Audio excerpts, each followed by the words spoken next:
Hello everybody, welcome back to a new video. Today we are doing what we have been doing very recently, and that is predicting the rest of these schedules. And I want to predict these before we start getting into the regular season of the NFL, guys.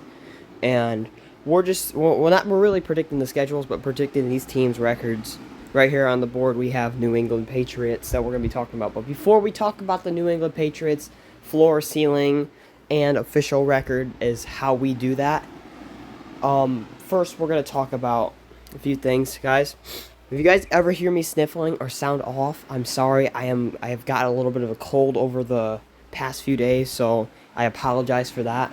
That's why I've been kind of backing off from doing this, but I have to get these videos out for you guys because the NFL season is coming up right on the horizon. We're already through 2 weeks of the preseason, so I got to get these videos out for you guys before the NFL season kicks off and begins. But anyways, guys, that's pretty much a disclaimer for now. So if you guys hear sniffling, I'm really sorry. I have a cold right now, which I haven't got one in like 4 years. But that's a little backstory for you. But yeah. Anyways, guys, we're going to get straight into this video. Right here we have the New England Patriots. And let's talk about the New England Patriots, guys. So, over the offseason, they got Stephon Diggs. They improved that defense a little bit. They also had guys stepping up in the in practice and stuff like that. And listen, the Patriots, this is a year 2 Drake May. He was benched for a good half of the season last year, but now he is finally coming out, and it looks like he's doing a bit better. He's got a better wide receiver now, Stephon Diggs. They also got Demario Douglas, which he actually showed up pretty well last year, and actually this year too. I think that's still going to continue. And they got Kayshon Boutte, which he actually had some plays last year. So their wide receiver core, not too terrible.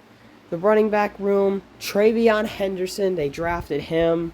Holy crap, guys, he's going to be explosive. He caught a kick return in the preseason and for a touchdown. And listen, Travion Henderson is a very good freaking running back. And as an Ohio State fan, Patriots, please take care of him. He is very good. And just alone that kick return, that tells you how good of a season he's going to have. He's going to replace Ramondre Stevenson at the end of the season. And, by the way, they still got Ramondre. He's solid, too. So, the Patriots on offense, pretty good. Pretty solid, honestly. And the defense, I could say the same for, too, as they got Christian Gonzalez. And they got other guys on there, too. And this Patriots team, not quite built all the way, but I think after another season from the Patriots, we could be starting to see them in the playoffs and could start having playoff talks. But to this point, for the Patriots, I don't know how I directly feel about these guys, because this is really interesting for me, because I don't know how to feel about this. Like, taking a look at the schedule, they got to play a lot of tough teams. They got to play the Bills twice. I mean, heck, you can throw Miami in there twice. I mean, like I said, the Patriots ain't fully they're not a full competition, but they're also not terrible either. I think they're definitely going to get wins, and they got Drake May, and we're going to see how he does in his full season action. We're going to see him in a full season uniform instead of Jacoby Brissett for half of the season. And yeah, we're gonna see how the Patriots do here, and they gotta play. But the tough teams they gotta play, man. They gotta play the Ravens. They gotta play the Bills twice. They gotta play the Bengals. I mean, the Dolphins you could throw in there somehow. They gotta play the Falcons. I mean, Steelers can be. I mean, everything. Their schedule's not the easiest, but it's also not the hardest in a way. I think they can knock off a good bit of those teams. And yeah, that's about the Patriots. Now, for my instinct of this, taking a look at their floor, as their floor, if everything really went wrong for the Patriots, I have their floor at 4-13. I can see them getting more wins than 4. So, I don't think they'll go 4-13 this year, but that's just my floor. Now, however, for their ceiling, looking at all the potential they have in this team already, and looking how they could fire, I could see them at a 9-8 record for their ceiling. and this could be a potential playoff run for the Patriots. You know, I mean, not like a deep playoff run, but like maybe they could slip in a wild card there. They might not get knocked out on the wild card, but maybe they could still slip in a wild card. Who knows? That's why I said I don't think it's time to talk about deep playoff talks. But I could potentially see the Patriots hitting a wild card spot if everything went right. And for my official record for the Patriots, guys, I have the record at 7-10.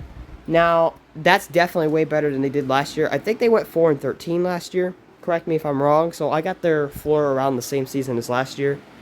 But like I said, they've added new additions. They got Stephon Diggs, they got Travion Henderson. They added some pieces on offensive line and defense. So definitely got some improved players there. It's just going to be up to Drake May and see how this team progresses through the season. Like I said, I think they can knock off like the Raiders, Titans, Giants, Steelers, Panthers, like teams like that. Maybe the Jets once or something like that. And the Saints, yeah, they could honestly go. Their ceiling could honestly go higher, but I got it at 9-8 for now because I don't really see it going beyond that because that'd be a little bit crazy low key. But yeah, that's it for the Patriots. I have the New England Patriots at a 7-10 record. I think they'll do. I think the standards are going to be really basic, and I think that's not going to be a bad record for everyone. And plus, they get Mike Vrabel, so he knows what he's doing. So we'll see how that goes. Next, you got the Jets here, and let's take a look at the New York Jets. They got some teams on this schedule as well. They got the Bengals, they got the Ravens, they got the Dolphins twice, they got the Bills twice, they got the Patriots twice, you got the Broncos, you got the Cowboys, you got the Falcons, and they got the Buccaneers. And you can put in the Jaguars too. So the Jets honestly have a harder schedule than the Patriots to me because they got to go on the road to Baltimore. They got to go to Cincinnati. They got to go to Tampa Bay. They got to go to Jacksonville. They got to go to Buffalo once and Miami and Patriots. That away schedule is really, really brutal for them. And plus, well, I mean, the Saints game, that's not brutal. That's definitely not the brutal part. Don't worry. I think the Jets will take care of the Saints. But for this matter, their home schedule is a bit rough. Obviously, the Steelers' defense, that's going to be problematic for them. But I don't think their offense is too powerful, but I also don't think the Jets is really either under Justin Fields. Don't get me wrong, I think Justin Fields as a quarterback is not bad. It's just we got to see him sling it more, and the Jets honestly have a lack of wide receiver in them. Obviously, yeah, they got Garrett Wilson, which is a great freaking player. Let me tell you, he's a great player. Definitely deserves to have that number one wide receiver spot. But other than that, Breece Hall, and I think the only other good thing is that run game on the Jets.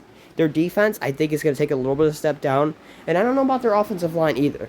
I don't really pay attention to offensive lines, but I heard a lot of comments saying, or a lot of just articles where the Jets' offensive line isn't really going to be that good this year. Considering last year they were all right.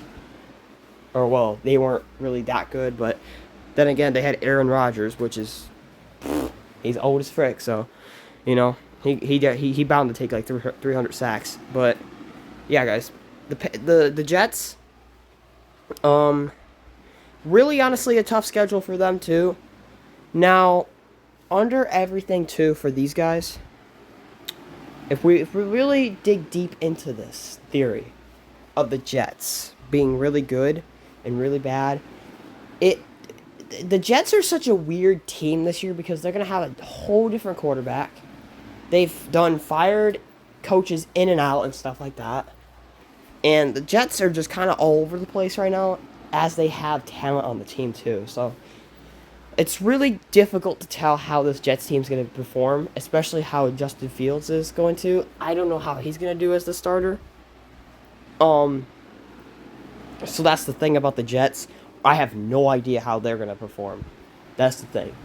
It's going to be really interesting to see how they do perform because, like I said, there's just a lot of question marks for the Jets. You know, the New York Jets have like so many questions on their team, and it's really unsolvable right now until we watch them into the regular season. Now, however, for the Jets' floor, I have their floor around 4-13 as well as the New England Patriots. I think if everything went wrong, their floor would be 4-13. just because, like I said, there's a lot of question marks about this team, yet they do have pieces of talent on there. So if everything were to go wrong and Justin Fields was just a terrible quarterback, I know we've seen him with Chicago, not really a good place. He didn't really get a chance in Pittsburgh because Russell Wilson was good for a good point, and then he was bad. So Justin Fields, honestly, the Jets ain't really better, so there's no really telling of Justin Fields' talent. We're just going to see how he performs on the field, which, don't get me wrong, the Jets have a dominant run game. I'll tell you that. Breece Hall and Braylon Allen, or Braden Allen, or whatever his name is, I think that's a really good run game.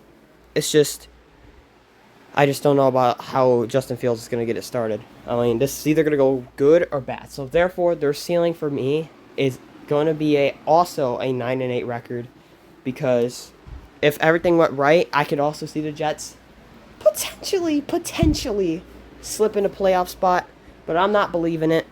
So, but yeah, 9-8 is also their ceiling. Now, for their official record, I have their official record at 6-11. Listen, I think they had the same record last year, either 7-10 or the same record last year, and it's just because, like, again, there's a lot of question marks, but they also got some good pieces of talent on that team. The Jets are they're just such a crazy franchise. They're unpredictable at this point. They could be really good, bad, and mid at the same time. Like, it's crazy, and this season really sums it up for them. So, for the Jets, I don't know what they're going to do. I don't know how they're going to come out performing. It's just a matter of time to see how good. Like, they have some easy games on their schedule. Obviously, like, maybe like the Panthers, the Saints, definitely the Saints. The Browns, definitely. Maybe they could slip one off the Patriots, Dolphins, Maybe they could beat one of these tough teams, like against Baltimore, or Buffalo, or even Cincy, or something like that. Who knows?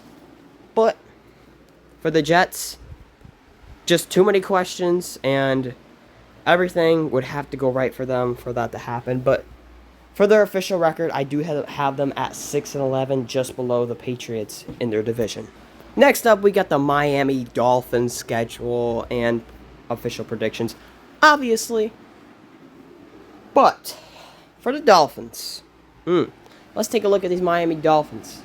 Reckless, very reckless this year. I believe they lost Jalen Ramsey and Xavier Howard. Yikes. The defense is not improved. I do think they got that, they got this one dude, and I thought that was a smart move for the Dolphins, so good for them for that part, but that defense of the Dolphins, it's very questionable on how the Dolphins are going to perform on defense. Offensive line-wise, I think they'll be okay and solid. It's just, I don't know about the offensive line, honestly, either, but I think they'll come out okay, mid at most. Mid at least. Well, actually, no, like, probably like meh at least, above par at most. So, the Dolphins' offensive line, not really an issue for me right now. And then, the biggest issue I have with the Dolphins this year, honestly, is that their lack of performance under Mike McDaniels. And don't get me wrong, I love Mike McDaniels. He's funny as frick. And Mike McDaniels is a funny coach, but he can be a funny coach, but he can't also be, I just can't tell with Mike McDaniels if he's a good coach or not, because Tua's always getting freaking hurt over here. Tyreek Hill didn't want to play with the team for half of the season, or off season and stuff, so it's like Tyreek Hill's been, he has his cyber drama and stuff like that, and Tyreek Hill's also aging, and I just don't know about the Dolphins. I really don't. I don't believe the Dolphin hype this year. Yeah, they do got Devin Achane. They got a bunch of running backs back there. Don't worry, Alec Gordon now. And trust me, I like the run game. It's just like Tua is kind of mid to me, and I don't know if he's going to get hurt again. He's going to get another freaking concussion or something crazy like that. It's just also a lot of questions with the Dolphins this year. Mike McDaniels, how is he going to be with the team again? Because the Dolphins under him have not been good. They've made one playoff appearance, actually 2 playoff appearances, and that was both wild card rounds. And they couldn't get past a record of 11-6. They had one 11-6 record, and then other than that, it's been 9-8 and below. So the Dolphins, for me, it's really difficult to predict them, and they had Tyreek Hill, and that's when, even when Tua and Tyreek were just clicking together, it still was just not enough firepower on that team, and it just, and looking at the schedule too, you know, they got the Bills twice. I mean, they got the Chargers, the Commanders, they got the Bengals, they got the Ravens, they got the Tampa Bay Buccaneers. So roughly the same schedule, and they also got the Falcons. You know, the Patriots are going to be a lot more better than last year. So the Dolphins, they definitely do have a tough schedule on them too. So so yeah, the Dolphins for me, their floor.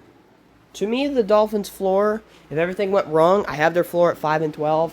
I do see them getting at least more than 4 wins. 5-12 is their floor. I know that might be a lot. That might be a low floor for a lot of people that watch these videos. But trust me, it's just, the Dolphins are so unpredictable every season, because it's like, if one thing goes wrong, everything else does. Like, if Mike McDaniels, we don't know what's happening with that.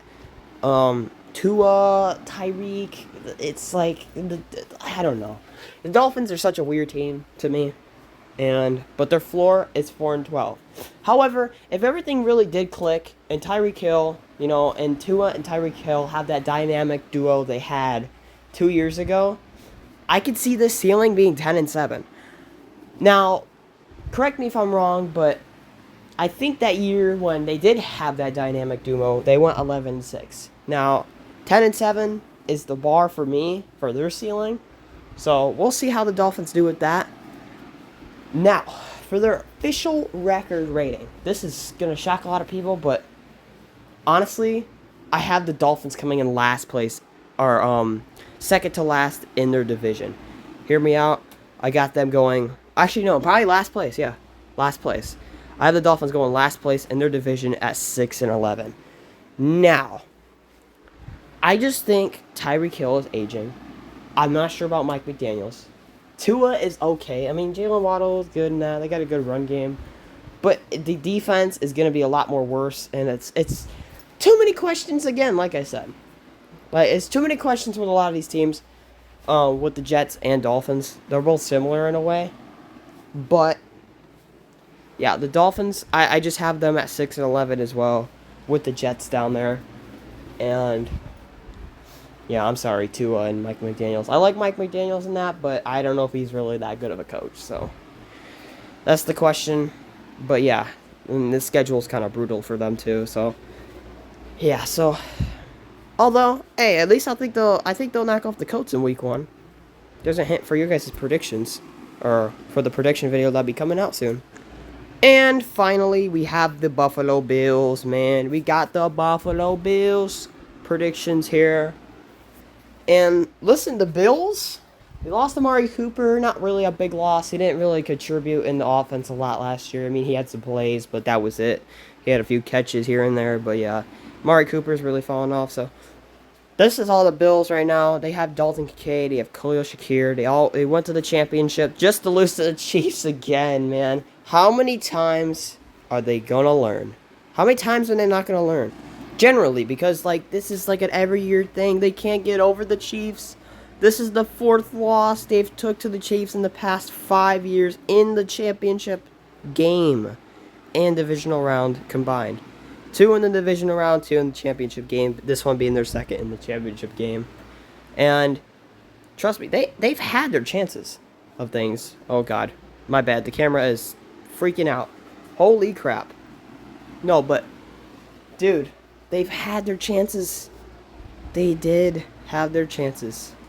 And oh man, they've had their chances so many times, and they just do good in the regular season just to flop it all away to the Chiefs. And I bet it makes Bills fans mad as frick. And just because of that, they gave themselves an even better brutal schedule to them. And honestly, it doesn't look too bad, but it's still a brutal schedule. Like, looking at the schedule, they got to play Baltimore week 1. The people that they beat in the divisional round, or the team they beat, not people, whoops.